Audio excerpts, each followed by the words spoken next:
podcast de l'article de Aziz Bousseta publié sur le digi.ma. L'auteur a intitulé son article « Billet Qatar examen des avocats, ou les 50 nuances de gris au Maroc ». Il commence son article ainsi. Le temps efface bien des choses, dit-on, mais pas tout. Et surtout pas les promesses faites par un dirigeant de premier plan d'un pays se voulant et se voyant en pointe, à en croire les voix officielles, concernant des comportements crapuleux, à en croire le dit dirigeant, pour une affaire qui a concerné, intéressé et consterné l'opinion publique. Et il y a aussi cette autre affaire, plus problématique encore, portant sur l'éthique d'un corps supposé porter cette éthique. Le premier cas, c'est l'affaire de la billetterie du Qatar et le second, l'examen pour l'accès à la profession d'avocat.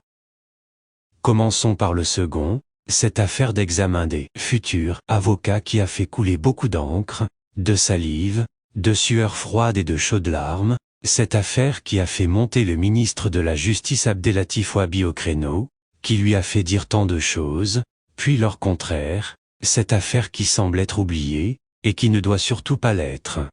Elle ne doit pas être oubliée parce que nous autres, Marocains, avons peut-être la faiblesse de croire que nous sommes un pays où le droit n'existe pas seulement, mais qu'il est appliqué, même contre les grands. L'auteur poursuit son article ainsi. Tant de choses ont été dites, sur les réseaux sociaux et dans les cafés, que M. Wahbi semble tellement méprisé, mais tant de choses sont restées en suspens. Il est assez regrettable que tous les organismes, professionnels, politiques ou corporatistes, qui ont donné de la voix soient entre-temps devenus muets. Le ministre n'a bien voulu répondre qu'aux questions gentilles de personnes gentilles, mais pas à des questions de fond, posées entre autres par notre confrère Média 24, qui n'a eu que le silence comme réaction. Si Wahbi a, dans l'intervalle, décidé d'ester en justice contre un candidat qui aurait utilisé 2 numéros différents d'identité pour son inscription. Fort bien, la justice doit se prononcer. Mais, pour aller en justice, le ministre disposait d'informations, ce qui n'est pas encore le cas des dizaines de milliers de candidats qui contestent les résultats affichés.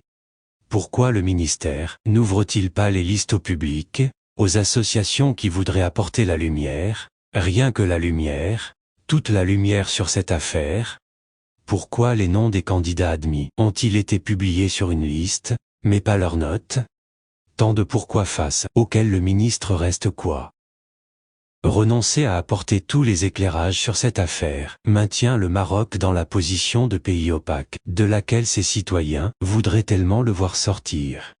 L'État voudrait-il donc devenir blanc et non plus gris aux yeux du GAFI mais demeurer dans les 50 nuances de gris sur le plan de l'éthique? Il serait navrant de craindre, puis de constater, et enfin de déplorer que oui.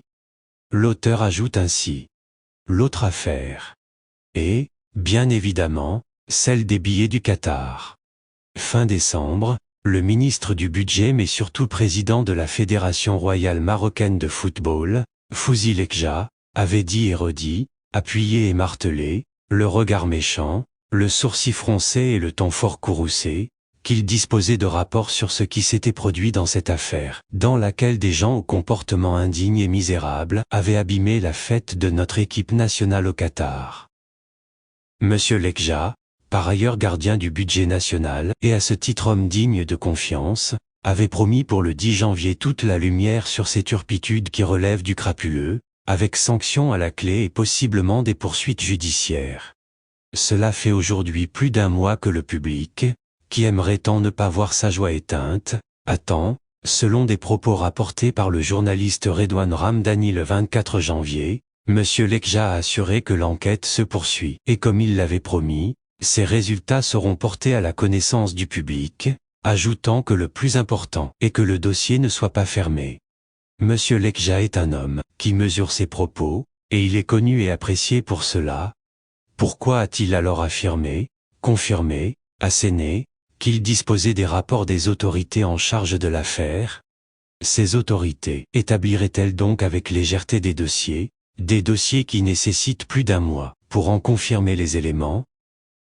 L'auteur précise ainsi. il serait bien possible que les agendas actuels du football international, CHAN en Algérie et mondial des clubs au Maroc, puissent retarder la publication des résultats, comme on le susurre ici et là, mais en quoi la publication des résultats de l'enquête nuirait-elle au Maroc puisqu'il s'agirait de soumettre à la justice un dossier appuyé par des preuves et renforcé par des faits étayés? Cela serait à l'avantage du royaume plus qu'il ne le desservirait.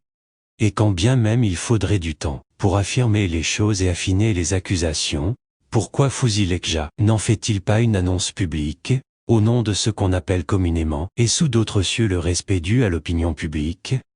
L'auteur conclut son article ainsi. En ces temps où le Maroc est attaqué par ses voisins européens au nom de principes de justice, qu'ils sont les premiers à bafouer, mais cela est une autre histoire, et après un mois de folie, où les Marocains se sont vus au centre du monde grâce à une bande de jeunes gens souriants et percutants, il est vraiment navrant de voir que certains de nos dirigeants, par inconsistance et arrogance pour M. Ouabi et par insouciance pour M. Lekja, n'agissent pas comme la loi, le droit, l'éthique et le respect le voudraient. Toujours les 50 nuances de gris, un seul, ou deux, jugement vous manque et tout est dépeuplé. Rédigé par Aziz Bousseta et lu par l'intelligence artificielle de l'Odigi Media. N'oubliez pas de télécharger notre application l'Odigi Mobile sur Android et iOS et de vous abonner à notre chaîne YouTube l'Odigi TV si vous souhaitez être au courant des dernières actualités, podcasts et émissions télévisées.